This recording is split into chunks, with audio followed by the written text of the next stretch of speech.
Happy Easter, Good Shepherd. How wonderful it is to greet you on Easter morning. Christians throughout the millennia have greeted each other this way. One says, Christ is risen, and the other says, Christ is risen indeed. And so I greet you with Easter joy this morning. I hope you'll take a minute to check in. Go to our website, umcgs.org/connect. There you can connect with us by checking in. You can connect with us by sharing your prayer concerns, and you can connect with us by giving your offering. And I want to encourage you to do that because below all of that are the announcements, more information about a few things I want to share with you this morning. First, I want to share with you that next Sunday, we're beginning a whole new set of groups, small groups that will meet from 9:30 to 10:30 on Sunday morning. And so if you'd like to sign up on the Connect page, there's a link for you to do that. Also, next Sunday, we're going to have a bake sale and a casserole sale. And all the proceeds will benefit a special camp in our annual conference called New Day Camp for children and youth whose parents are incarcerated. And so if you'd like to participate in that fundraiser, come next week ready to buy baked goods and put your order in for a casserole, and then those will be delivered on April the 23rd. And then finally, I want to invite you to our April Wednesday M&M, our meal and mission together. We're going to be taking donations to benefit earthquake relief for Syria and Turkey, and we'll also be playing bingo together. So I want to invite you to come in the CLC. That's Wednesday night, the meal from 5:30 to 6:30, and then we'll play bingo together after that.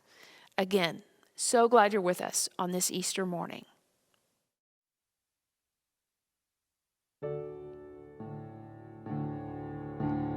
When I survey the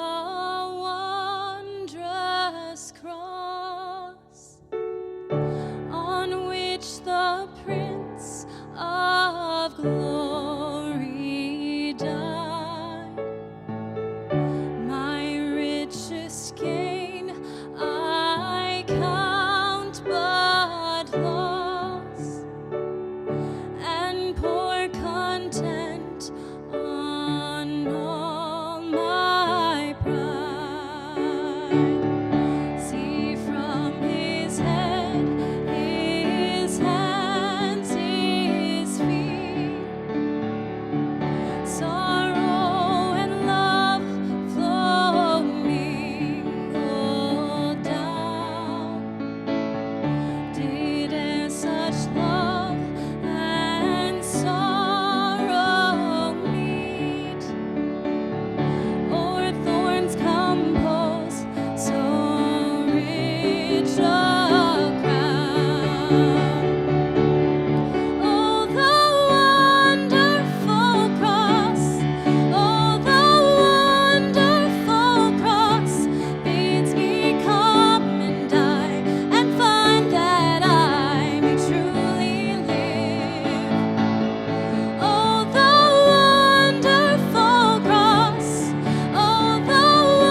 So divine.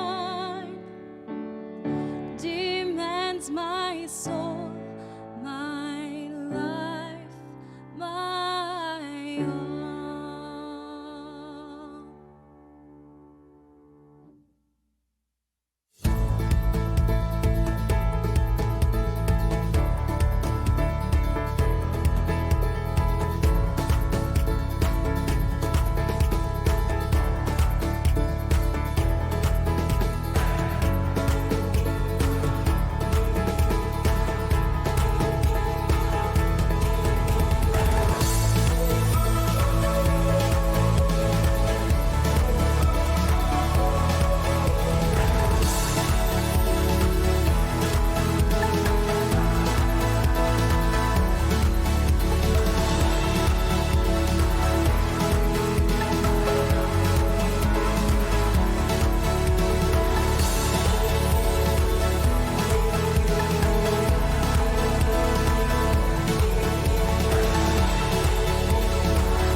As we come to our text this morning, I hope you feel the anticipation bringing us together on this Easter morning. We're going to be reading from Matthew's Gospel, chapter 28, verses 1 through 10. Let us give our attention to God's Word. After the Sabbath, as the first day of the week was dawning, Mary Magdalene and the other Mary went to see the tomb. And suddenly there was a great earthquake. For an angel of the Lord descending from heaven came and rolled back the stone and sat on it. His appearance was like lightning, and his clothing white as snow. For fear of him, the guards shook and became like dead men. But the angel said to the women, "Do not be afraid, for I know that you are looking for Jesus who was crucified. He is not here. He has been raised, as he said. Come, see the place where he lay. Then go quickly and tell his disciples, he has been raised from the dead, and indeed, he is going ahead of you to Galilee. There you will see him. This is my message for you." So they left the tomb quickly with fear and great joy and ran to tell his disciples. Suddenly Jesus met them and said, "Greetings." And they came to him, took a hold of his feet, and worshiped him. Then Jesus said to them, "Do not be afraid. Go and tell my brothers and sisters to go to Galilee. There they will see me." This is the word of God for the people of God. Thanks be to God on this beautiful Easter morning. So I have brought something. It's kind of a show and tell for Easter Sunday morning. I brought to show you some Ukrainian Easter eggs. So when Kurt and I were first married and we lived in Denver, his mom, Mary Lou Williams, came to visit us, and she and I really didn't know each other that well, and we were looking for a way to spend some time together. So Kurt enrolled us in a class at the Natural History Museum where we learned together how to make these Easter eggs. And these Easter eggs that I brought to show you this morning, these are ones that Mary Lou Williams created. What I learned that day in the class is that creating an egg like this is a painstaking process. First, you have to blow the egg out of its shell, in a very tiny hole, one at the top and one at the bottom, which by itself is quite a task. And then when you have the empty shell, you begin to paint on it with beeswax, melted beeswax. And there's a special little tool that you use to draw on the egg with a layer of wax, and that first layer then will be white at the end. And then you dye the egg in one of the lighter colors, and then you paint again with another layer of beeswax with other designs, and then you dye the egg again, and then you paint with the beeswax again, and you dye it, and you keep getting darker colors each time. And then at the end, you melt all of that wax off of this shell with a candle. It is quite a process, and I'm here to tell you, I was not a fan. But Mary Lou loved this experience. In fact, she came home to Oklahoma, and she's created now quite a collection.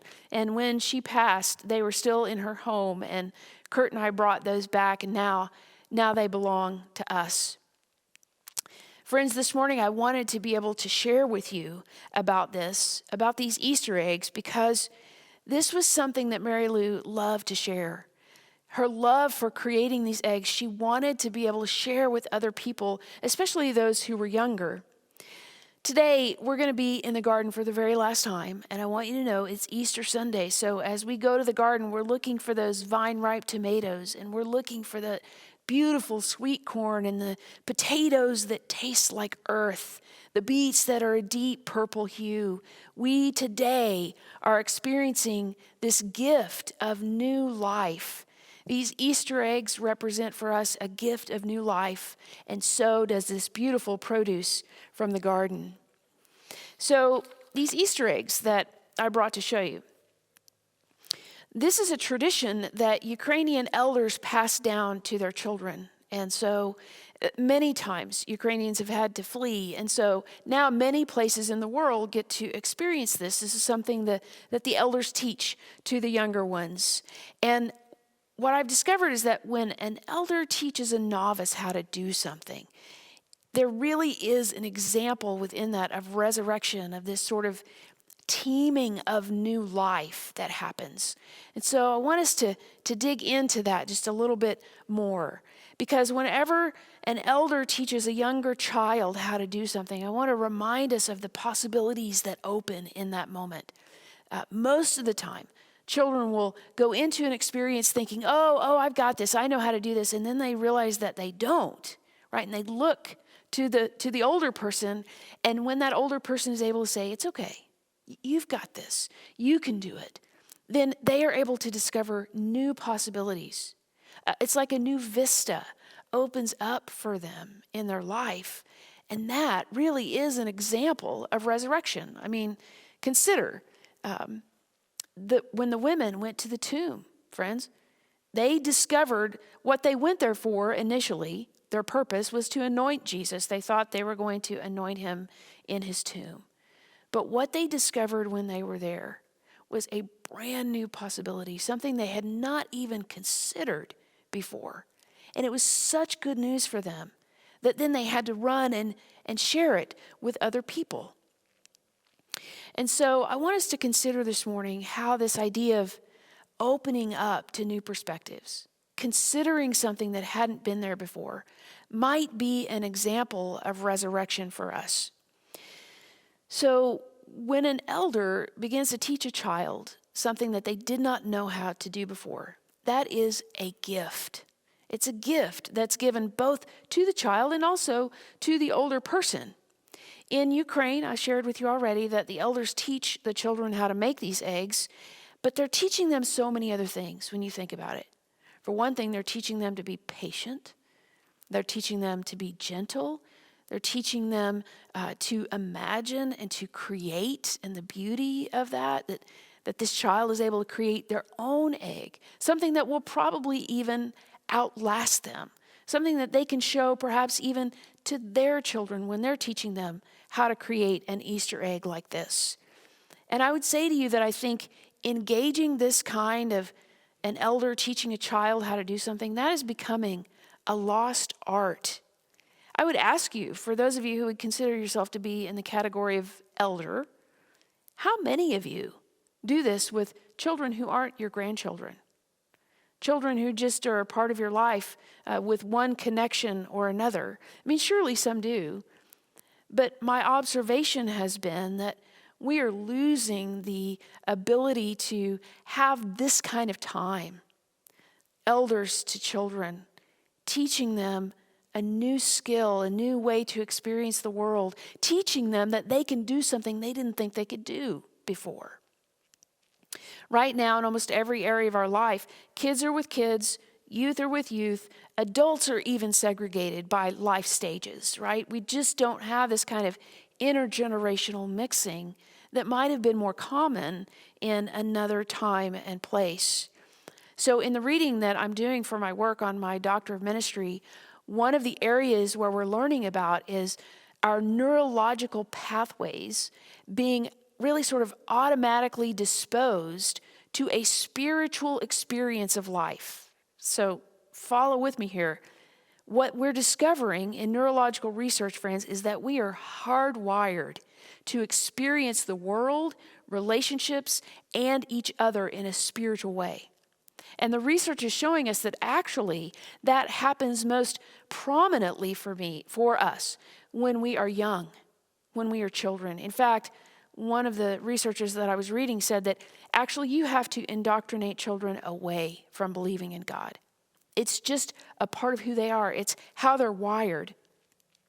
One of the books that I've been reading recently is by Rob Moll.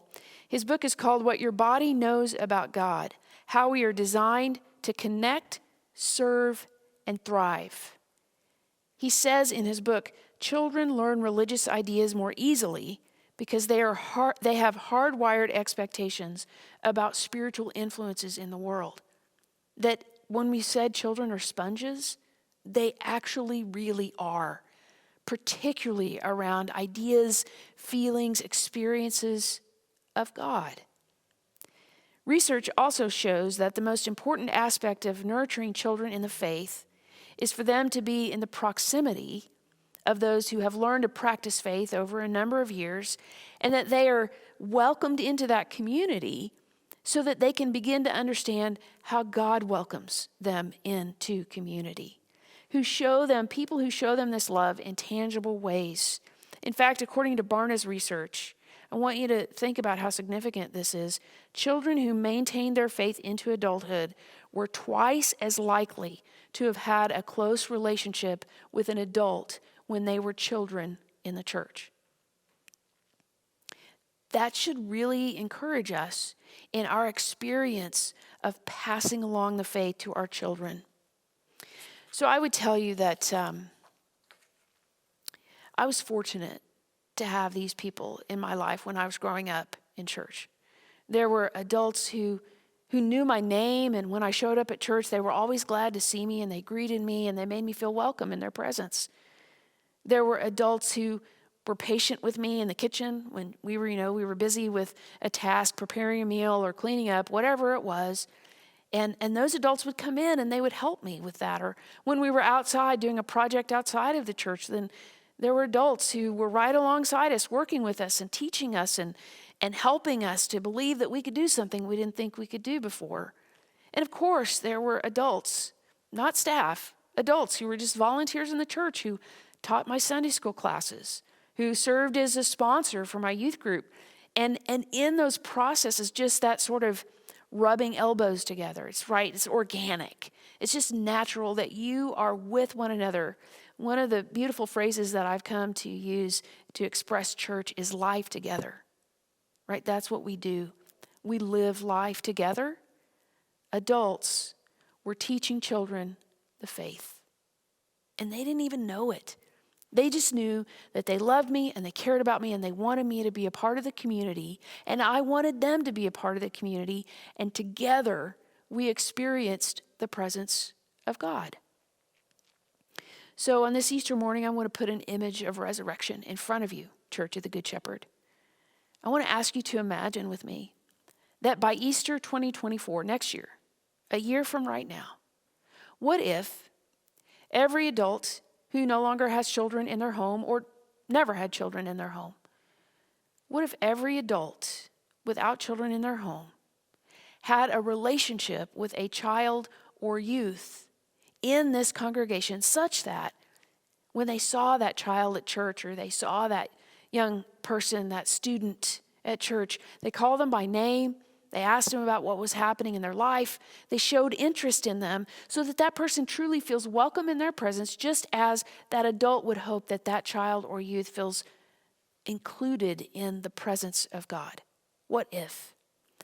I want to tell you that the staff and I have been dreaming about just creating space, right? You can't program intergenerational relationships, but you can create space in which they naturally occur. The monthly Wednesday gatherings that we're planning, that really is our whole goal, that we as a church would come together one Wednesday a month and make space for intergenerational connection and relationships. So on this Wednesday, you'll notice that we do have another Wednesday M&M, a meal and a ministry. And you might say, we're playing bingo? Bingo?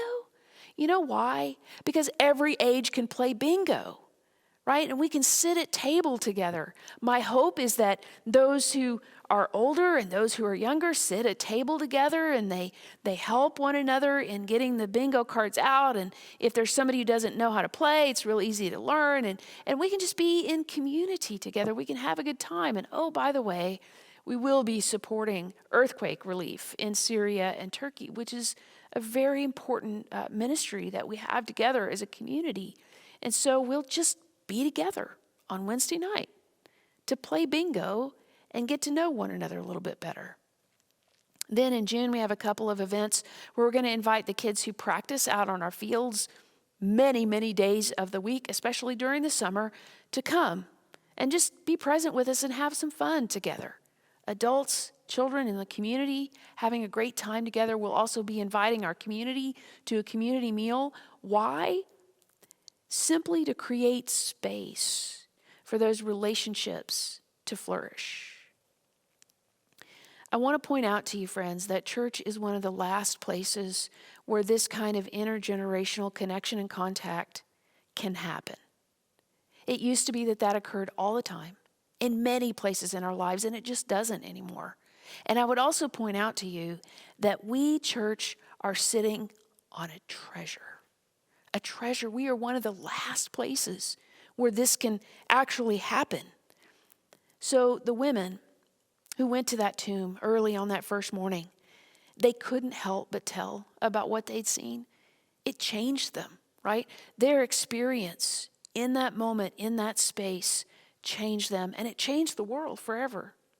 And I would just like to put out in front of you, what opportunity do we have right now, today, in 2023, to do that very same thing, to experience something that changes us, and we then change our world forever? What if each of us began to see our life together, Good Shepherd, as an opportunity to invest in children and youth? What if new life might come about as we discover this together? I call that an Easter hope, friends. And I'm very excited about seeing what God will do with it in this coming year. Finally, I want to leave you with a picture of how this happened in the UK, an unlikely pairing that shows us how these intergenerational relationships can truly breathe life. Happy Easter.